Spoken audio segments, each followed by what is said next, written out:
a connectivity issue. So I'm starting two containers and I'm attaching them to a network called Cillium. That Docker network is configured to be of type Cillium and driver Cillium and IPAM type Cillium. So it just invokes our plugin.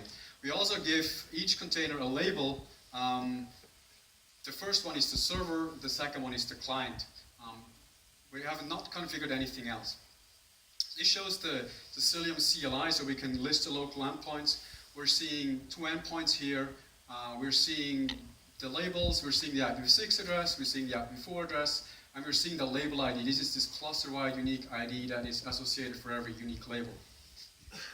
Situation that you have is something like this, right? It's not working.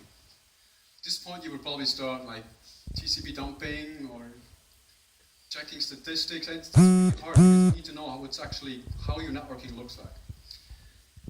With BPF, we give you additional introspection or visibility. So I've split my screen, and on the bottom half is the Cillium monitor running. This is a very simple 100-line Go program that basically just listens on the perfering buffer and will display all events that are being sent.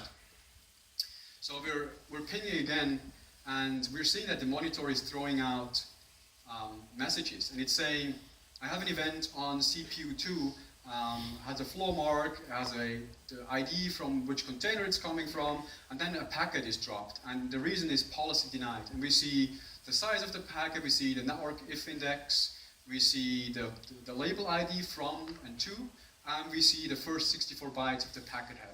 And this is sent through the perfering buffer, so this could receive millions of events per second. So you could run this in a production kind of workload environment. You don't need to fundamentally reproduce this in a low-scale environment. You can run this in a high-speed environment. So let's figure out why the policy is denied. So we're tracing the policy repo, the policy store, to figure out what is client allowed to talk to server. So we're saying what happens if I'm sending a packet from a label client to a label server, and it's saying here there's actually no rules loaded at all. So the reason is we haven't actually loaded a policy. So let's load a policy, and for now what policy we support is simple JSON.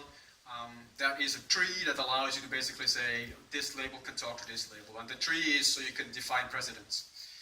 This policy allows client to talk to server, and it allows server to be reached by the local host, or the local node which hosts the container can reach into that server container as well. So let's load that policy. Let's trace again, and it's actually now going through rules, and it's at the very bottom it's saying it's now accepted. Right?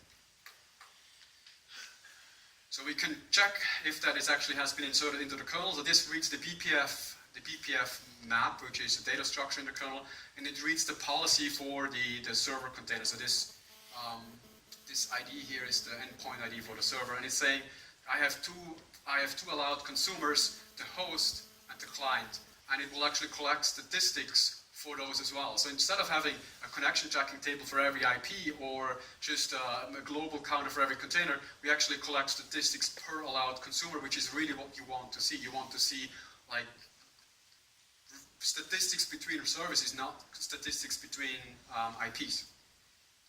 All right, so policy is loaded, right? So let's try again. Still not working. We're seeing like a different reason now. We see unsupported L3 protocol. Now, what's this about? Like at this point, you would be stuck and you would call your vendor and say, "There's a bug, right?" The vendor will then, like I've worked for a kernel vendor for a long time. I would probably send you a debug kernel with print K statements. That's how, like, not sure how many of you done kernel development, but that's how you debug a kernel. You put in print K, which is like the printf version of printf, and you compile a kernel, you boot it again, and you see if you can figure out what's going on. That's a very painful process. Right? What we're doing instead is we will simply compile in debug statements in our BPF program. So what this does is it just recompiles the BPF bytecode with debug statements enabled. We do that for both containers. It's very fast. All of a sudden, our data path in the kernel has debugging statements. So let's ping again. And now you can see there is debug statements that are being printed. So this is the information that the kernel developer would usually gain through print k, and all of a sudden that's possible in seconds. The containers are still running, so it's still the original scenario. We haven't changed anything. We don't need to reproduce anything. All right, so let's look at the actual code, because apparently an unknown L3 protocol error was returned. So this is the actual C code that generates the BPF bytecode. So I'm opening the template file on my VM, which is used as the source. So let's see where this unknown L3 is being returned. So this is the first, okay, let's see, this is a switch statement, then it handles L3, and then the default returns L3. That sounds reasonable, right? This is the next one. So fix me, drop IP6 packets, the interim guy. That doesn't look right, right? So maybe somebody messed up, right? So it's dropping all IPv6 packets right after it went through the policy engine. That doesn't look right. So let's remove that. So I'm removing that. I'm saving it. All I do now is recompile the endpoints. Containers are still running. And ping again. Ooh, it's working. But we're still seeing the debug statements, right? We're still seeing, this still causes cycles to be spent on something that we don't need anymore.